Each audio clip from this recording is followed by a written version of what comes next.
बिस्मिल्लाहिर्रहमानिर्रहीम, अस्सलाम वालेकुम। इस वक्त आप लोग मेरे पीछे जो बिल्डोज़र चलता हुआ देख रहे हैं, यहाँ पे एक नई ज़मीन जो हम लोगों ने ली है और इसको हम इस वक्त बराबर करवा रहे हैं। ये सारे का सारा एरिया थल का एरिया बोला जाता है। यहाँ पे रेत के टीले दूर दूर तक आपको नज़र आएंगे, जिसकी वजह से एक आम इंसान समझ नहीं पाता कि यहाँ पे फार्मिंग हो सकती है या नहीं हो सकती। यहाँ पे फार्मिंग करना थोड़ा सा डिफ़िकल्ट होता है कि गर्मी बहुत ज़्यादा है, रेत है, तो पानी की ज़रूरियात बहुत ज़्यादा होंगी। लेकिन इसका बहुत बड़ा बेनिफिट ये है कि यहाँ के ज़्यादातर एरिया के अंदर ज़मीनी पानी मीठा है और जो ज़मीन है उसके ऊपर अगर 1 से 2 साल फसल काश्त कर ली जाए तो वो बड़ी ज़रख़ेज़ ज़मीन बन जाती है।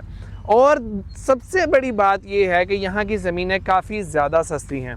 तो हमने एक नया प्रोजेक्ट शुरू किया, यहाँ पे ज़मीनें लेके ख़रीद के उनको हम डेवलप कर रहे हैं, अपनी फार्मिंग को यहाँ पे बढ़ा रहे हैं, क्योंकि हमारा जो एरिया है वहाँ पे ज़मीनों की कीमतें बहुत ज़्यादा ऊपर चली गई हैं। इतनी महंगी ज़मीनों के अंदर काश्तकारी करना उस तरह से पॉसिबल रहता नहीं है। अब हमने यहाँ पे 2 तरीके से काम शुरू किया हुआ है। एक तो हम लोग यहाँ पे ज़मीनें ख़रीद रहे हैं क्योंकि सस्ती हैं, वहाँ पे कुछ ज़मीन बेची, यहाँ पे अच्छी खासी ज़मीन आप ख़रीद सकते हैं। दूसरा ऑप्शन ये होता है कि यहाँ पे एक लंबे अरसे के लिए आप लोग ज़मीनें कम ठेके के अंदर आराम से ले सकते हैं। तो आज 16 जून को हमने यहाँ पे अपना पहला प्रोजेक्ट स्टार्ट कर लिया। ये गवर्नमेंट का बिल्डोज़र है जिसको मैंने बुक करवाया है। इसको बुक करवाने के 2 तरह से आपके ऊपर फ़ीस आयद होती है। पहली चीज़ ये कि इसके अंदर जितना भी डीज़ल इस्तेमाल होगा वो आपको अपने ख़र्चे से देना होता है। ये तकरीबन 13 लीटर 1 घंटे के अंदर खाता है।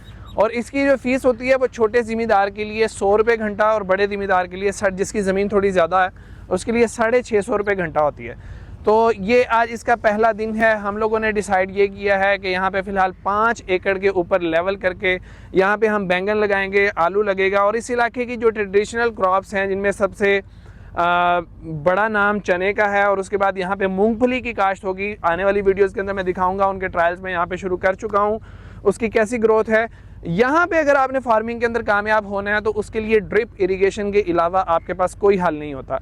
अब हम 5 एकड़ को लेवल कराएंगे। ये 32 एकड़ का हमारे पास प्लॉट है। बाकी सारे के ऊपर यहाँ पे 4 सोलर सिस्टम, 4 ड्रिप इरिगेशन के सिस्टम्स लगेंगे, जिससे हम इन टीलों के ऊपर बगैर लेवल किए ज़मीन को चना भी लगाएंगे, मूंगफली भी लगाएंगे, कपास भी लगाएंगे, आलू भी लगाएंगे, सब्जियात भी लगाएंगे। तो ये सारी चीज़ें वक्त के साथ साथ आप लोगों को होती हुई नज़र आएंगी। हम लोग किस तरीके से डेवलपमेंट कर रहे हैं, 1 घंटे के अंदर ये बिल्डोज़र कितना काम करके दे रहा है। अभी आज इस वक्त तकरीबन कोई 10:30 साढ़े 10 का टाइम है। सुबह 8:30 बजे बिल्डोज़र शुरू हुआ था और जहाँ पे वो मट्टी के वो डीज़ल के ड्रम आप लोगों को नज़र आ रहे हैं, वहाँ से लेके यहाँ तक ये बिल्डोज़र अपना काम कर चुका है। तो अच्छा खासा काम करता है। हम यहाँ पे हरगिज़ ये कोशिश नहीं करेंगे कि सारे का सारा प्लॉट एक लेवल पे हो। हम 1 एकड़ को लेवल करेंगे, जिस लेवल पे भी होगा दूसरा एकड़ का लेवल उससे डिफरेंट हो सकता है।